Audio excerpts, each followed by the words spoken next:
నేను రాత్రి 10 గంటల సమయంలో దీన్ని రికార్డ్ చేస్తున్నాను ఈ రోజున. అంటే 18వ తారీఖు మే 18. ఇవాళ సాయంత్రం 5 గంటలకల్లా మనకి పాకిస్తాన్కి మధ్య జరిగిన ఈ కాల్పుల విరమణ ఒప్పందం ముగిసిపోయింది.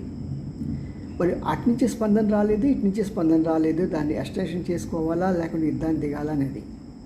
మరి ఈ సమయంలో ఎవరు ఏం చేయాలి? ఎందుకంటే మన రాజ్నాథ్ గారి మాట విన్నామంటే ఇది కేవలం 2తో ఆగదు, 3వ యుద్ధం కూడా జరగాల్సి ఉంది అన్నాడు ఆయన. మరి 3వ యుద్ధం అంటే ఇప్పుడు ఈ కాల్పుల విరమణ ఒప్పందం తర్వాత జరిగేది 3వది అవుతుందా ఏమో. మరి పరిస్థితులు చూస్తే అలాగే ఉన్నాయి.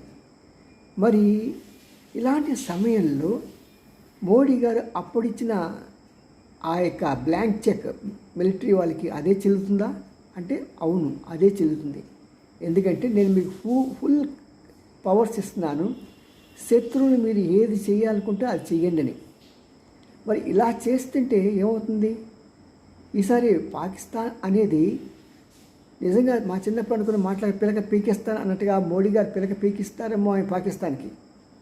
ఇంకా రూపురేఖలే కనబడకపోవచ్చు, ఎందుకంటే చాలా ప్రణాళికబద్ధంగా ఉంది. కానీ దీనిలో చిన్న డౌట్ ఏంటంటే, ఒక పక్కన చైనా సపోర్ట్ చేస్తున్నది, మూర్ఖపు అమెరికా కూడా తన రాజకీయ ప్రయోజనాల కోసం భారతదేశం ఎదుగుతూ తన కాంపిటీషన్ వస్తుందేమో అనే ఆలోచనతో దురాలోచనతో పాకిస్తాన్కి సపోర్ట్ చేయటమే కాకుండా ఐఎంఎఫ్ నుంచి కొన్ని $1 బిలియన్ సహాయం చేసింది. ఇప్పుడు ఈ $1 బిలియన్ పెట్టి ఆయుధాలు కొనక మానదు కదా. అదేవిధంగా టర్కీ నుంచి కూడా సపోర్ట్ వస్తున్నది. అన్ని దెబ్బలు తిన్నా సరే టర్కీ వాడు సపోర్ట్ చేస్తూనే ఉన్నాడు. మరి ఇలాంటి పరిస్థితుల్లో రేపు ఉదయం వాళ్ళ నైటు పరిస్థితి చాలా కష్టంగా ఉంది అంచనా వేయడానికి. ఏదైనా జరగవచ్చు, ఏనుగు ఎగరవచ్చు అని మనం సరదాగా అంటూ ఉంటాం కదా. అలాగా ఇలాంటి పరిస్థితుల్లో ఏదైనా జరగవచ్చు, దేనికైనా సరే ఆస్కారం ఉంది.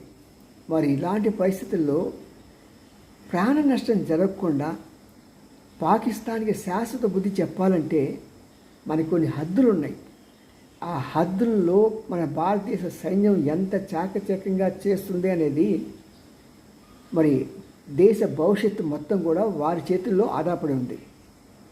మరి వారికి చక్కని జ్ఞానం ఇచ్చి సమయోస్ఫూర్తిమైనటువంటి వారికి స్ఫూర్తినిచ్చి ప్రజల అండ వారికి ఉంది, ప్రధానమంత్రి అండ వారికి ఉంది, న్యాయం వారి వైపు ఉంది అనే దీంతో వారి ముందుకు వెళ్ళాలని, ఏ పరిస్థితుల్లో సరే వారికి మనం తోడుగా ఉండామని చెప్దాం. ఓకే, జై హింద్.